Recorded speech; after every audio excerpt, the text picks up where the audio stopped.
Mimpi itu aneh. Kadang ketemu anjing, digigit ular, melihat bulan, dikejar-kejar orang aneh, hingga kecebur sungai sampai basah, atau sering disebut mimpi basah. Bukan gitu ya. Tapi menurutmu, apakah mimpi-mimpi itu punya arti? Kenyataannya, kita menghabiskan rata-rata sekitar 6 tahun untuk bermimpi selama hidup kita, tanpa tahu kenapa, apa tujuannya, dan apakah mimpi-mimpi kita sebenarnya punya arti. Sayangnya tidak ada satupun ilmuwan yang tahu pasti tentang semua itu. Meski begitu, setidaknya ada beberapa teori yang berusaha menjelaskan tentang mimpi yang akan coba kita selami hari ini. Siap? Berangkat.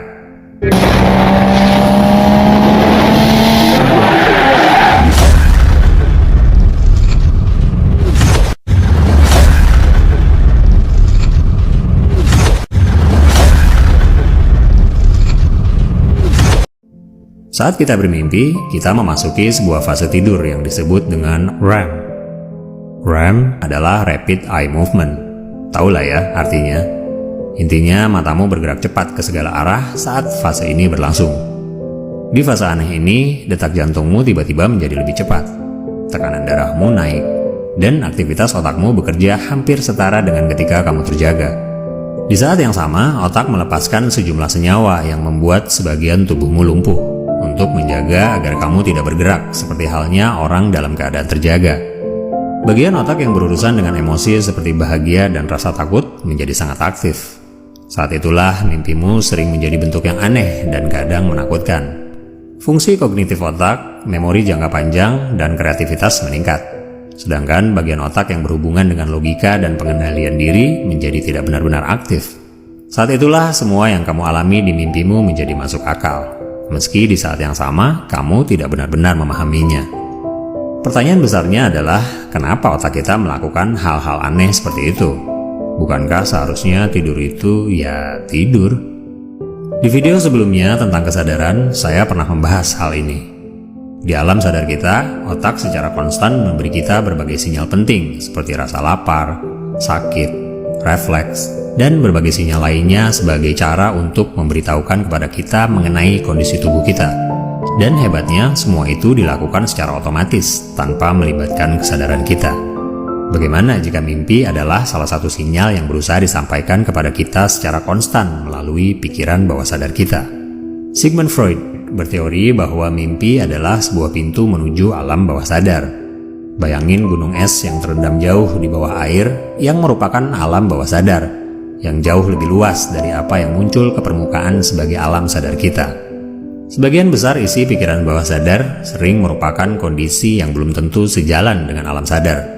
Perasaan sakit, kecemasan, konflik, bahkan gairah yang seolah berhasil disekap dalam kehidupan bawah sadar kita.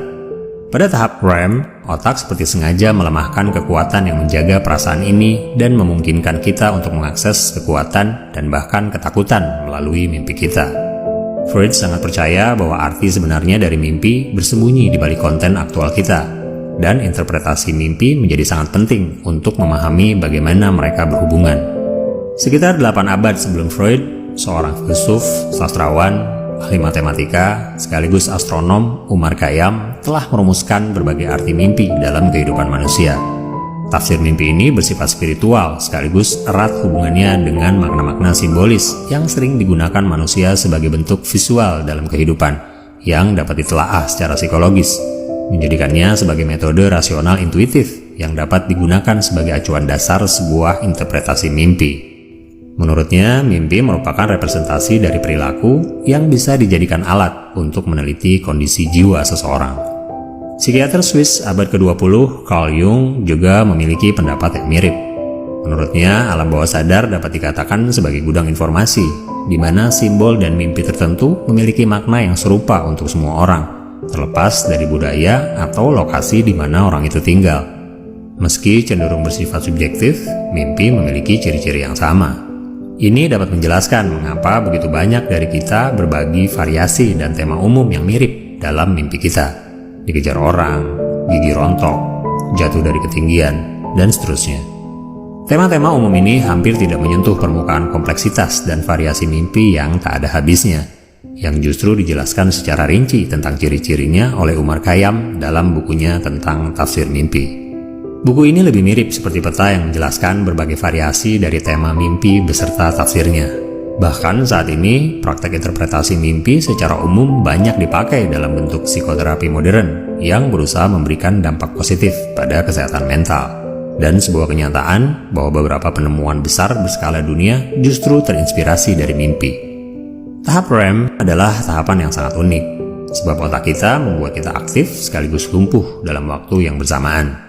Saya jadi teringat tentang masa kanak-kanak, yang kondisinya bisa dikatakan mirip dengan tahapan REM dalam tidur kita. Saat itu kita belum memiliki logika yang cukup kuat untuk memahami realitas dunia di sekitar kita. Nalar kita belum dibatasi oleh berbagai etika dan norma, kesepakatan dan hukum buatan manusia. Sebagai anak-anak, kita mengeksplorasi banyak hal tanpa pernah khawatir tentang batasan-batasan tertentu. Di masa itu, tidak ada yang tidak mungkin dalam dunia kita. Kita seolah menjadi bagian dari ketidakterbatasan semesta dengan sedikit sekali kesadaran bahwa kita sebenarnya tengah terperangkap pada entitas fisik yang memiliki batas-batas tertentu. Apapun itu, cara kerja otak merupakan misteri terbesar yang sampai saat ini masih belum terpecahkan. Dan mimpi lebih mirip seperti sebuah jendela yang mungkin bisa kita intip untuk mengungkap berbagai rahasia yang mungkin ada di baliknya. Pendekatan spiritual boleh jadi merupakan sebuah dimensi yang bahkan sangat mungkin melampaui sains secara fisik.